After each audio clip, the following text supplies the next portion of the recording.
Alright, NG8 on the porch. We're going to talk about Ferguson, Missouri again. This will be part 4. Got two subjects I want to talk about. Suburban Rider yesterday sent me a link to an article, and I'm going to put that in the description. And it was also on, I think it was Fox News or ABC, one of the two.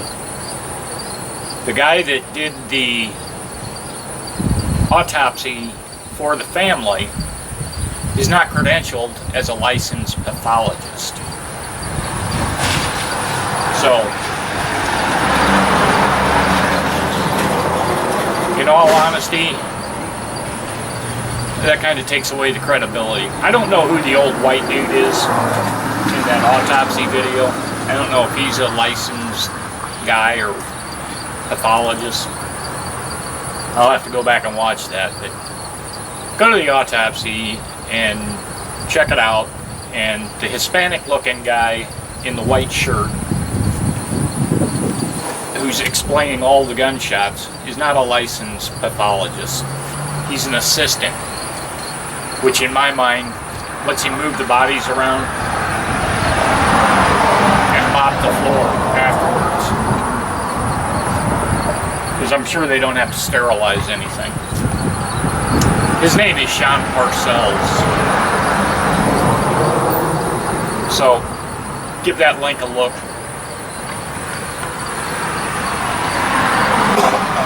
Now, I've been doing some figures because I knew this was going to be a short video, but I wanted to do some figures that I did the other day. It's just sat around. You got 53 cops, you've got 22,000 residents. Okay? Divide that 22,000 by 53, you come up with one cop for every 415 people. Now, since you have to have 3 shifts, I divided 53 by 3, so you got 3 shifts. I come up with 17.6.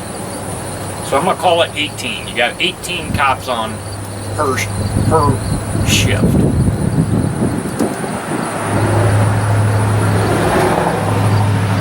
Now, here's the problem. You've got to cover days off. You've got to cover sick call. You've got to cover various other items where the cop is not on duty at the time, such as an arrest. He's off the street. I also looked up Ferguson. Oh, when you take 18 and you take 22,000 people and divide that by 18. Now you got one cop for every 1,222 people. So I'm still going to use that 18, okay? So I also looked up Ferguson, Missouri.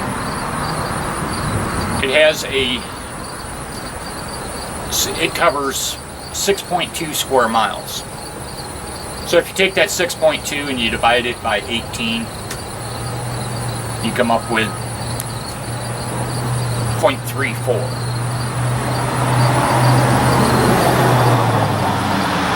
Which, if I'm thinking correct, that's 1 for every 3/4 of a mile. If that's what I was trying to do.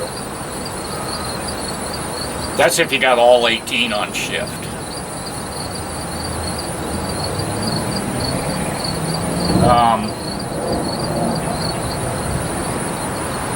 So, in theory, your backup's pretty close. Anonymous has the hour and a half of recordings on YouTube of the dispatch. And there's a lot of other calls going out besides the Michael Brown thing.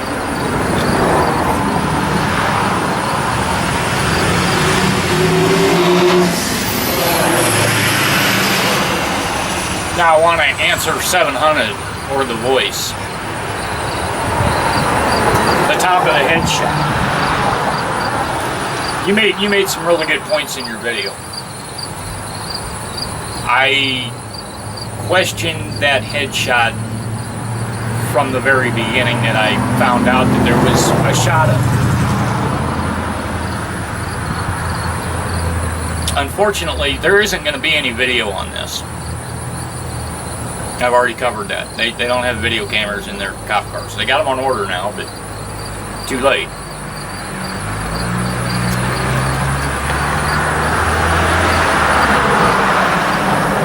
Is it possible that the cop put one more extra shot in, and this shot here was enough to knock him down, and then he started getting up, so the cop fired center mass, top of the head if he's laying right at him? None of us are going to know what exactly happened until the cop makes his statement at the grand jury. And who knows if they're going to release all that. In my opinion, they better.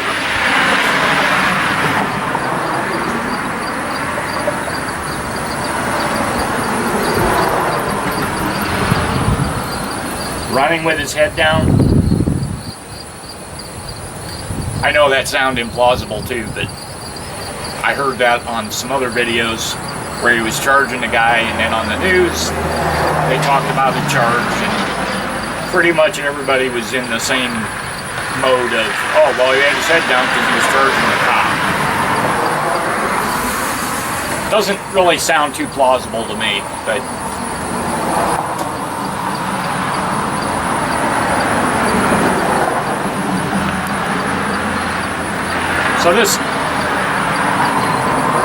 so this fake pathologist said this wasn't a killing shot.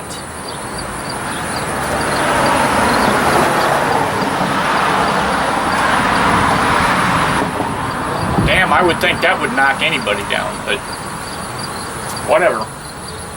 So I just wanted to throw those facts and figures out there and announce that this guy is not the expert that he portrayed himself in. I feel bad for the family. I feel bad for the lawyers, because they hired this guy and basically he's got no credibility. I have to go back and see what that old white dude is. Alright guys, NT8 on the porch. We'll talk to you later.